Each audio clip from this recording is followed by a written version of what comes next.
लगभग 7 से 8 important stocks, important बातें, कुछ अपडेट्स, कुछ कंपनी के रिजल्ट्स। तो चलिए स्टार्ट करेंगे सबसे पहले तो आईटीसी लिमिटेड के साथ। सो आईटीसी लिमिटेड हर किसी को पता है बहुत शानदार परफॉर्मेंस लगातार यहाँ पे दे रहे हैं। एक ज़माने में 200 रुपये पे ये स्टॉक बहुत समय तक यहाँ पे स्टक हो चुका था एंड उसके बाद जो रफ्तार इसने पकड़ी है रुकने का नाम ही नहीं लिया है। अब बीच में हम लोगों को एक इंसिडेंट देखने को मिला जो कि हाल ही का ही इंसिडेंट है। वो कौन सा है? डी मर्जर का। एंड डी मर्जर से रिलेटेड अगर देखा गया तो हमेशा वैल्यू अनलॉकिंग हो जाती है, फायदा ही यहाँ पे हो जाता है। बट यस, यहाँ पे थोड़ा सा हम लोगों को कहानी में ट्विस्ट देखने को मिला कि 60-40 का रेशियो यहाँ पे रखा जा चुका है करके। एंड इसी कंफ्यूजन के चलते हम लोगों को थोड़ा सा आईटीसी लिमिटेड में गिरावट भी देखने को मिली थी। आप यहाँ पे चार्ट पैटर्न के ऊपर थोड़ा बहुत यहाँ पे देख सकते हो। हालांकि अगर हम लोग बात करें दोस्तों तो आईटीसी लिमिटेड की मैं बात करूँ तो यस, उनके जो चेयरमैन है मिस्टर पुरी जी की अगर मैं बात करूँ तो यस, कल के दिन की अगर मैं बात करूँ तो यस, उनका हम लोगों को एक छोटा सा मतलब शेयर होल्डर के प्रति, इन्वेस्टर्स के प्रति हम लोग को थोड़ा सा प्रेस कॉन्फ्रेंस कैसी चीज़ होती है वैसी चीज़ हम लोग को देखने को यहाँ पे मिली है। तो उन्होंने मतलब कुछ कुछ चीज़ें यहाँ पे बताई है कि ये जो होटल का जो बिजनेस है वो जो डी मर्जर यहाँ पे होने वाला है, ठीक है, होगा नहीं होगा ऑब्वियसली वो एजीएम में सारी चीज़ें जब हरी झंडी मिलेगी तभी फाइनल डीमर्जर हो जाएगा। अभी उसके पहले तो प्रपोज ही बोला जाएगा। सो इससे रिलेटेड क्या क्या फ़ायदे यहाँ पे हो सकते हैं वो कुछ पॉइंट्स उन्होंने अपने शेयर होल्डर के सामने यहाँ पे रखे हैं। सो डेफिनेटली ये जो मीटिंग थी वो वर्चुअली हम लोग को होते हुए देखने को मिली थी। एंड उन्होंने सबसे पहले तो ये बताया कि आईटीसी लिमिटेड का जो फाइनेंशियल रेशो है इस चीज़ के चलते हम लोगों को और भी इम्प्रूव होते हुए देखने को यहाँ पे मिलेंगे। किस चीज़ के चलते? Obviously due to this demerger. ये एक पॉइंट उन्होंने यहाँ पे बताया है। देन उन्होंने यहाँ पे बताया कुछ और इंपॉर्टेंट पॉइंट्स जैसे कि इस चीज़ के चलते डेफिनेटली वैल्यू अनलॉक होते हुए देखने को मिलेगी एंड जो एग्जिस्टिंग शेयर होल्डर है उनको कोई भी नुकसान नहीं होगा। ये मैं नहीं बोल रहा हूँ, ऑब्वियसली वो कंपनी के जो चेयरपर्सन है उनकी मैं यहाँ पे बात कर रहा हूँ, पुरी जी की बात कर रहा हूँ, उन्होंने ये पॉइंट सामने रखा है। देन उन्होंने ये भी बताया कि यस, इस चीज़ के चलते, डीमर्जर के चलते अगर हम लोग सिनर्जीज की बात करें तो वो भी हम लोगों को मेंटेन रहते हुए देखने को मिलेगी, ठीक है। हमेशा मैंने आप लोगों को ये चीज़ सिखाई है कि जब भी मर्जर, डीमर्जर जैसी चीज़ें होगी ये एक शब्द बार बार सामने आएगा। कौन सा? सिनर्जीज। आपको याद होगा वो क्रिकेट बैट वाला एग्जाम्पल, और जैसे मैंने आपको बोला था कि फूड रेस्टोरेंट खोलेंगे, क्या कोई संबंध नहीं, बट अगर क्रिकेट बैट बनाने वाली कंपनी क्रिकेट किट का ही बिजनेस करे तो उसमें सिनर्जी आएगी, मतलब बिजनेस से रिलेटेड लिंक रहता है। तो उन्होंने बताया कि हाँ, इस चीज़ के चलते सिनर्जीज जो रहेगी वो मेंटेन रहेगी।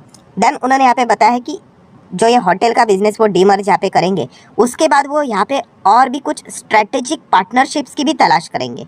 मतलब कोई कोई बड़े बड़े पार्टनरशिप्स भी आप लोगों को होटल बिजनेस में होते हुए देखने को मिल सकते हैं पोस्ट डीमर्जर। इसकी भी हिंट उन्होंने यहाँ पे फिलहाल दी थी। एंड उसी के साथ साथ अगर हम लोग बात करें कुछ रेशोज जो हम लोगों ने शुरुआत में यहाँ पे देखे, फाइनेंशियल रेशोज की बात करें जैसे कि ROCE की अगर हम लोग बात करें, रिटर्न ऑन कैपिटल एम्प्लॉयड की बात करें, ठीक है, ROIC की अगर हम लोग यहाँ पे बात करें, ये कुछ रेशोज रहते हैं अलग अलग। ROE की भी अगर हम लोग बात, ये सारी चीज़ हम लोग को इम्प्रूव भी होते हुए देखने को मिलेगी। ये भी पॉइंट उन्होंने फिलहाल तो सामने यहाँ पे रखा हुआ है। इनफैक्ट उन्होंने ये तक कह दिया कि ROCE की अगर हम लोग बात करें 18 से 20% तक भी हम लोग को इंप्रूव होते हुए देखने को मिल सकता है। ऑब्वियसली इफ बट वाली बात है, बट ओवरऑल बोलने का कंक्लूजन क्या है कि उन्होंने ये जो वर्चुअल मीटिंग यहाँ पे जो कंडक्ट की थी इसके चलते शेयर होल्डर्स को कॉन्फिडेंस देने की कोशिश उन्होंने की है कि ये डी मर्जर जो होने वाला है वो कोई घाटे का सौदा यहाँ पे नहीं है। वैसे तो मैंने भी इसके पहले कहा है आपको कि डी मर्जर कोई घाटे का सौदा नहीं होता है। अगर घाटे का सौदा तो कोई क्यों करेगा? सिर्फ वो 60-40 वाला जो पॉइंट है ना वही किसी को समझ में नहीं आ रहा है, क्योंकि अगर ओवरऑल अगर आप देखोगे आईटीसी के शेयर होल्डर है ही कौन? वैसे आप लोगों को कोई कॉन्सेंट्रेटेड ऐसा प्रमोटर देखने को नहीं मिलेगा, ठीक है। वो पब्लिक के पास, इंस्टीट्यूशनल इन्वेस्टर के पास ही हम लोगों को उनकी होल्डिंग देखने को मिल रही है, ठीक है। इसी एक पॉइंट के ऊपर क्या क्लैरिफिकेशन आता है, if I am not wrong शायद से 2 अगस्त को ही इनके हम लोग को एजीएम देखने को यहाँ पे मिलने वाली है। सो तभी हम लोग को बेटर पिक्चर क्लियर होते हुए देखने को मिलेगा क्या ये जो डीमर्जर है इसको क्या शेयर होल्डर हरी झंडी देते हैं, एंड अगर देते हैं तो इससे रिलेटेड जो रेशो है क्या क्लैरिफिकेशन निकल कर आता है, ये देखने वाली बात यहाँ पे बनती है। सो उसके पहले आईटीसी हम लोग को ऐसा ही सीसॉ टाइप चलते हुए देखने को यहाँ पे मिल जाएगा। सो डेफिनेटली हम लोग कह सकते हैं पूरी जी की जो मीट हम लोग को देखने को मिले, वर्चुअल मीट, उसके चलते थोड़ा बहुत कॉन्फिडेंस शेयर होल्डर में आते हुए देखने को मिला है। देन अगर हम लोग बात करें कुछ कंपनीज के नंबर आज के दिन आने वाले थे, जैसे कि रूट मोबाइल की बात करें, टाइमिंग तो 6:30 का था, but during the market he number आए। और नंबर इनिशियल स्टेज की अगर मैं बात करूँ बाजार को कैसे लगे तो आप देख सकते हो।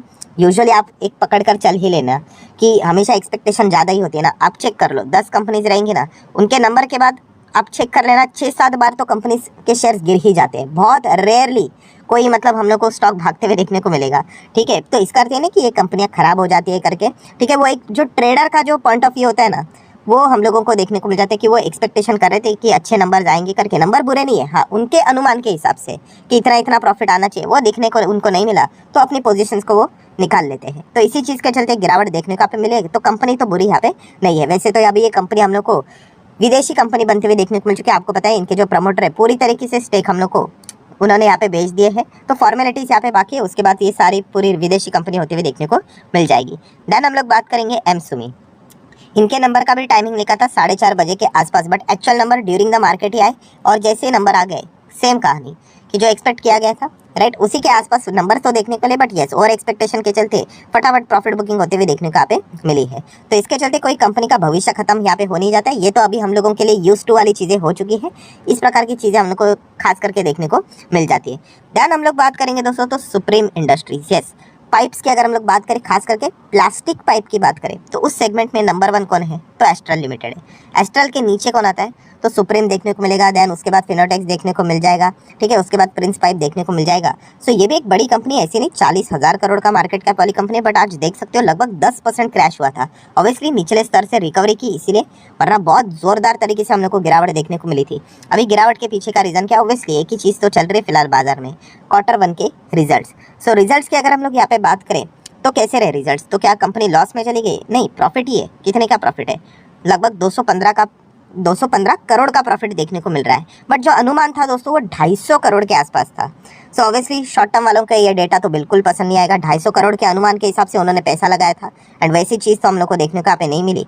एंड इसी चीज़ के चलते हम लोग क्या देखने को मिल रहा है, स्टॉक में अच्छी खासी गिरावट होते हुए देखने को यहाँ पे मिल रही है। सो अभी इस मतलब ये भी कंपनी देखा गया तो पाइपिंग सेक्टर में बड़ी कंपनी है। तो अभी इस चीज़ के चलते अभी बाकी जो पाइप वाले कंपनीज जो रहेंगे, ठीक है, प्लास्टिक पाइप्स की मैं बात कर रहा हूँ, तो उनके ऊपर भी एक थोड़ा बहुत प्रेशर देखने को मिल सकता है कि उनके नंबर कैसे आएंगे। मतलब एक क्यूरियोसिटी ज़रूर यहाँ पे रहेगी कि जो अनुमान जो था 250 करोड़, मतलब आप अंदाजा लगा सकते हैं, जो नंबर आ रहे 215 करोड़, बहुत ज़्यादा गैप देखने को मिल रहा है। इसी चीज़ के चलते शॉर्ट टर्म वाले नाराज़ होते हुए देखने को यहाँ पे मिले हैं। नेक्स्ट अगर हम लोग बात करेंगे, यस, कुछ कंपनीज का रिएक्शन देखना बाकी था, जैसे कि ट्राइडेंट लिमिटेड की बात करें। ऑब्वियसली नंबर्स की अगर हम लोग बात करें तो अगेन महंगाई के चलते हम यहाँ पे कह सकते हैं उनके एक्सपेंसेस बढ़ते हुए देखने को मिल रहे हैं, एंड कंपनी के प्रॉफिट हम लोग को लगातार क्वार्टरली ईयरली गिरते हुए देखने को मिल रहे हैं। ये पूरा टेक्सटाइल इंडस्ट्री में यही चीज़ चल रहा है। इसी चीज़ के चलते वापस ट्राइडेंट में आज के दिन गिरावट ही यहाँ पे होने वाली थी, एक्सपेक्टेड था 2.5% से भी ज़्यादा की गिरावट, एक गैप डाउन ही देखने को मिला, एंड उसके बाद तो बस फ्लैट ही परफॉर्मेंस देखने को यहाँ पे मिला है। सो अनुमान था, वैसे हम लोग को सारी चीज़ें होते हुए देखने को मिली, बट यस स्टिल जो डाउन साइड साइकिल है वो अभी भी रुकने का नाम नहीं ले रही। ये हम लोग को पॉइंट देखने को यहाँ पे मिल रहा है। देन अगर हम लोग यहाँ पे बात करेंगे IEX, अभी IEX के तो नंबर कल ही आ गए हैं, ये अपडेट करना उनका बाकी रहा। एंड आज के दिन की बात करें तो अच्छी खासी तेजी देखने को मिले 2% के आसपास, ठीक है। आज थोड़ा सा पावर सेक्टर में पावर हम लोग को देखने को यहाँ पे मिल रहा था, उससे रिलेटेड भी एक इंपॉर्टेंट वीडियो यहाँ पे आने वाला है, ठीक है। बट फिलहाल अगर देखा गया इनके लिए ऐसी खबरें या फिर नंबर्स ये फिलहाल शॉर्ट टर्म बेसिस के हिसाब से मायने यहाँ पे नहीं करेंगे, क्योंकि आपको पता ही है कि सरकार के ओर से क्या फैसला आता है, इसी का ही हर कोई यहाँ पे इंतजार कर रहा है। उसके बाद ही सारी चीज़ें होते हुए देखने को मिलेगी। एंड वैसे भी देखा गया तो बहुत सारे लोग यहाँ पे एग्जिट करने का ही विचार कर रहे थे, बट एक बड़े प्लेयर ने 50 लाख क्वांटिटीज़ खरीद ली, ठीक है। मतलब हम कह सकते हैं कि अभी इतना बड़ा रिस्क कोई कैसे ले सकता है, क्या पता उनको कोई इस चीज़ से रिलेटेड आइडिया हो। तो इसलिए हर कोई यहाँ पे इसी चीज़ को पकड़ कर यहाँ पे होप लेकर बैठा हुआ है कि शायद से सरकार अपना डिसीजन या फिर जो मन है उसको बदल दे करके, क्योंकि जो उनकी बाइंग भी थी 50 लाख क्वांटिटी, वो भी हम लोग को सेम इसी पॉइंट के आसपास देखने को मिली थी, 122 123 के आसपास। सो ये देखने वाली बात है, इफ बट वाली बात है, जब खबर आएगी तो मैं आपको बता दूंगा।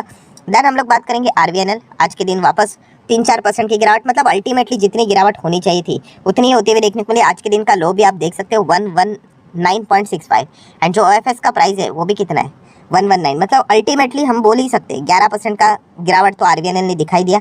कल के दिन गिरा था लगभग 6-7%, आज के दिन गिरा लगभग 4% आप बोल सकते हो। तो 11% का अनुमान जो था वो फाइनली उन्होंने फुलफिल ही कर दिया, ठीक है। कुछ बार कंपनियां इतनी ज़्यादा नहीं गिरती है, कुछ बार गिरती है, ठीक है। इससे कोई कंपनी का फंडामेंटल्स, इससे कंपनी की कोई बैलेंस शीट, ठीक है, वो कहीं हम लोग को चेंज होते हुए देखने को नहीं मिलते, ना तो कंपनी के कोई कॉन्ट्रैक्ट छीन जाएंगे।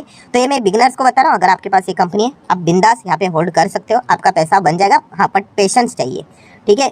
कब तक बनेगा सर, कब तक बनेगा किसी को भी नहीं पता है। हो सकता है 6 महीने में भी बन जाए, हो सकता है 2 साल भी यही तक रहे और फिर बाद में 2 महीने में ही 300 400 500 हो जाए, जो कि लास्ट टाइम यहाँ पे हम लोग को देखने को मिलता है। ये टाइम कोई नहीं कर सकता दोस्तों, हमें सिर्फ एक ही चीज़ देखनी है, क्या कंपनी में यस कैपेबिलिटीज़ है कि नहीं, काबिलियत है कि नहीं। तो इस कंपनी में वो काबिलियत ज़रूर देखने को मिल जाती है। देन दोस्तों हम लोग बात करेंगे आखिरी दो कंपनीज, एक है आईडीएफसी फर्स्ट बैंक। तो ऑब्वियसली कल का दिन बहुत ज़्यादा इंटरेस्टिंग एंड इंपॉर्टेंट यहाँ पे रहेगा, क्योंकि अगर देखा गया तो कंपनी के नंबर हम लोग को देखने को मिलने वाले हैं। एंड ऑलरेडी कंपनी टेक्निकली हिसाब से अगर हम लोग बात करें, बिल्कुल उसी राह पे देखने को मिल रहा है, किधर एकदम ब्रेकआउट देने के लिए। अभी ये जो लेवल है वो इनके लिए ब्रेकआउट वाला साबित होगा, या फिर वापस यहाँ पे रेसिस्टेंट हम लोग को देखने को मिलेगा टेक्निकली बात करें तो ये तो कंपनी के थोड़े नंबर देखकर ही हम लोग को पता चलेगा, क्योंकि अगर नंबर बहुत ही सुपर डुपर हिट आ गए तो शायद से यहाँ पे बड़ी बाइंग भी हम लोग को आते हुए देखने को मिल जाएगी। कंपनी खराब नहीं, मैं बार बार बोल रहा हूँ। बहुत सारे लोग ऐसे मान के चलते कि जो कंपनीज को मैं कवर नहीं करता हूँ वो मतलब खराब कंपनी है करके, ऐसा थोड़ी ना दोस्तों। ह्यूमन लिमिटेशन नाम की भी चीज़ होती है। 8000 से ज़्यादा कंपनीज है, ठीक है। आप अंदाज़ा लगा कर देख लीजिए कि अगर मैं डेली बेसिस के हिसाब से अगर 10 कंपनियां भी बता दूं तो भी मुझे कितने साल लग जाएंगे आपको हर एक कंपनी को इंट्रोड्यूस करने के लिए, ठीक है। तो इसका अर्थ ये नहीं कि जो मैं स्टॉक्स को कवर नहीं करता वो खराब हो गए करके, ऐसा बिल्कुल भी नहीं है। इनफैक्ट मैंने भी बहुत सारे ऐसे वीडियोस बना के रखे हुए हैं आप लोगों के लिए कि कौन से स्टॉक्स को मैंने कवर नहीं किया और कितने सारे वो शानदार रिटर्न्स दे चुके हैं करके। सो हमारा काम इतना ही होता है, अच्छे अच्छे कंपनीज की ओर फोकस रखो, ठीक है, और आगे बढ़ो करके। तो आईडीएफसी फर्स्ट बैंक कल रडार के ऊपर जरूर रहेगा।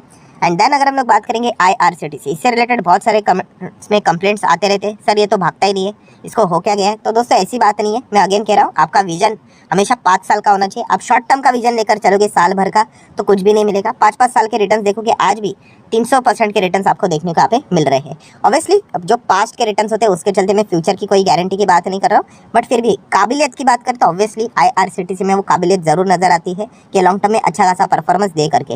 ये कोई मेरे साइड से रिकमेंडेशन नहीं है, बट मैं इतना कह सकता, हाँ इसमें रिस्क क्या है, सरकारी कंपनी, और इसका डेमो तो हम लोगों ने बहुत अच्छी तरीके से देख ही लिया है। जो कन्वीनियंस फी से रिलेटेड ड्रामा हुआ था, पहले हाँ बोला फिर ना बोला, और इसके बाद ही वो स्टॉक हम लोग को लुढ़कते हुए देखने को मिला है।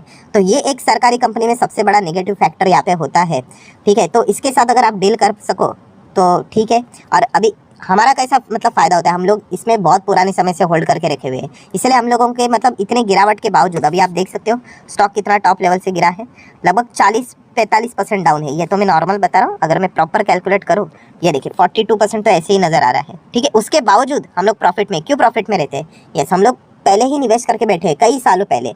तो ये एक एडवांटेज होता है लॉन्ग टर्म वालों का। अगर आप यहाँ पे देखोगे, जैसे कि मैं एक एग्जांपल लेता हूँ, जेनटेक 199 में देखा था, ठीक है, अभी कितना है 600 पे चल रहा है। मान लीजिए कल वो क्रैश हो गया, आधा हो गया 600 से, कितना 300 हो गया, तो दुनिया के लिए तो 50% क्रैश हो गया, बट फिर भी हम लोगों के लिए तो फायदे में, हाँ हमारा प्रॉफिट डाउन हो गया, इतना हम लोग एग्री कर सकते हैं, बट हम लॉस में नहीं जाते। तो ये एक एडवांटेज होता है लॉन्ग टर्म इन्वेस्टर का। ये तो आपको तभी पता चलेगा जब आप मार्केट में बहुत समय टाइम गुजारोगे, ठीक है। इनिशियल स्टेज पे आपको ये एडवांटेज तो कभी मिलेगा नहीं। सो कंपनी बुरी नहीं, बस मैं इतना है आप लोगों को यहाँ पे कहना चाहूँगी। इनके नंबर शायद से 9 अगस्त को हम लोग को देखने को यहाँ पे मिलने वाले हैं।